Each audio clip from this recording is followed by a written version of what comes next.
जितनी जिम्मेदारियां उनके ऊपर डाली हैं, सबसे बड़ा अजाब तो आपने अपने माँ बाप उनके ऊपर नाजिल किए हुए हैं। इस्लाम में कहां पे सास ससुर का रिश्ता है? कोई ज़ईफ हदीस ही मुझे दिखा दे। उसके बाद आप सिर्फ इतनी मेहरबानी किया करें कि वो आपको अपने साथ कमरे में सोने देती हैं। जिस अजाब के अंदर आपने उनको मुब्तला किया हुआ है, नंदों के अजाब के अंदर, सास ससुर के अजाब के अंदर, मेरे भाई लोग मुझे कहते हैं जी आप इसके ऊपर कोई वीडियो, कहां से वीडियो रिकॉर्ड कराऊं? कोई ज़ईफ रवायत भी मौजूद नहीं है, ना कोई आयत है सास ससुर के रिश्ते के ऊपर। माँ बाप का जिक्र है जहां पे भी है, तो वो माँ बाप तो आपके हैं ना, आपकी बीवी के तो नहीं है। उसने अपने माँ बाप की खिदमत करनी है, आपके माँ बाप की तो नहीं करनी। इस्लाम में तो यही होता था, जैसे ही कोई शादी होती थी।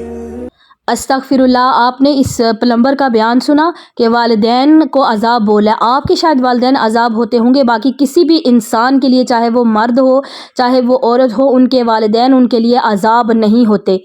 यानी ये लोगों को ये कहना चाह रहे हैं कि आपके वालिदैन अजाब है और वो अजाब आपने अपनी औरतों पे डाला हुआ है। अस्तगफिरुल्लाह, ये हमारे माशरे की खूबसूरती है कि वालिदैन की खिदमत की जाती है, उनकी इज़्ज़त की जाती है, और वो दादा दादी और नाना नानी अपने पोते पोतियों नवासे नवासियों के साथ खेलते हैं और उनको पालते हैं, उनकी गोद में सोते हैं बच्चे। ये हमारे माशरे की खूबसूरती है और इस्लाम ने कहीं भी मना नहीं किया। आप जो कह रहे हैं ना कि मुझे ज़ईफ़ रिवायात नहीं मिली, मैं आपको सही रिवायात बताती हूँ।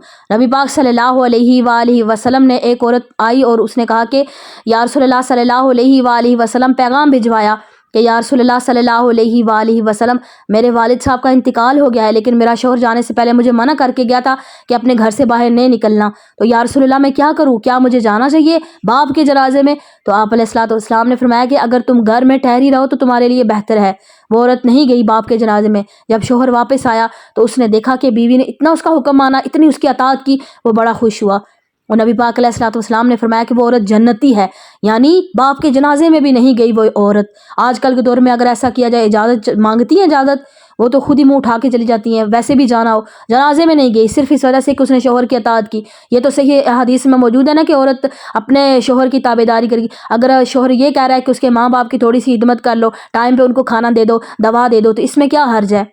और जो ये बात कर रहे हैं ना, आपकी इतनी जिम्मेदारियां डाल दी हैं, तो ये कर दिए तो वो कर दिए, ये हमारे मुआशरे की खूबसूरती है। बाहर जाकर आप देखें ना ज़रा, यूरोपियन ममालिक में, वहाँ पर उन लोगों का क्या हाल हो रहा है। वालिदैन को ओल्ड एज होम में भेज रहे हैं। ये सारे हमारी जो पाकिस्तान की ख़वातीन है ना, बेचारी सादा लोग, उनको ये बेवकूफ़ बना रहे उलमाए किराम, सिर्फ अपने व्यूज़ और फॉलोवर्स के लिए। ये झूठ बोलते हैं, इनकी बातें ना सुना करें। इतना आपके पास टाइम होता है कि फजूल सी इनकी वीडियोज़ आप देखते हैं, वो टाइम है, लेकिन माँ बाप की खिदमत के लिए टाइम नहीं है। एक औरत का मसला लाया गया रसूलुल्लाह की बारगाह में। एक औरत का मसला लाया गया कि या रसूलल्लाह, एक औरत है जो सिर्फ अपनी फ़र्ज़ नमाज़ें पढ़ती है, कोई ज़्यादा इबादत नहीं करती, फ़र्ज़ नमाज़ें पढ़ती है, लेकिन या रसूलल्लाह उसका पड़ोसियों के साथ सलूक अच्छा है, हमसाइयों के साथ सलूक बड़ा अच्छा है। तो नबी पाक ने फरमाया कि वो औरत जन्नत में जाएगी।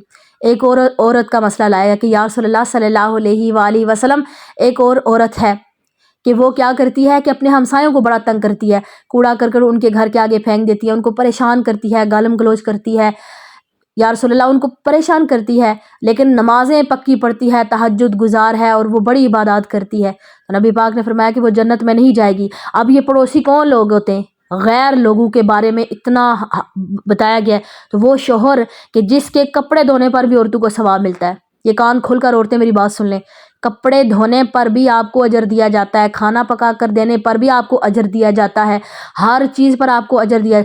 क्या उसके जो करीबी रिश्ते हैं उनकी, आपको उनके साथ हुस्न सलूक करते हुए आपको क्या अजर नहीं मिलेगा, आपको सवाब नहीं मिलेगा? ये सारे झूठ बोलते हैं ख़वातीन। ख़ास तौर पर आपके लिए मेरा मैसेज है कि ऐसे लोगों की वीडियोस को ना देखा करें और आप अपने घरों पर ध्यान दें, खुश रहें और खुशियाँ बांटें। दुनिया मकाफ़ात अमल है। कल जिस स्टेज पर आपके सास ससुर हैं, कल आपने भी स्टेज पर होना है। आज अगर आप सोचेंगी ना कि मैं ऐसा कर लूँ तो कल आपके साथ भी ऐसा ही होगा। इसलिए खुश रहें और अपने दिल को बड़ा करें और दिल को वुसअत दें। अस्सलाम वालेकुम व रहमतुल्लाहि व बरकातुहू।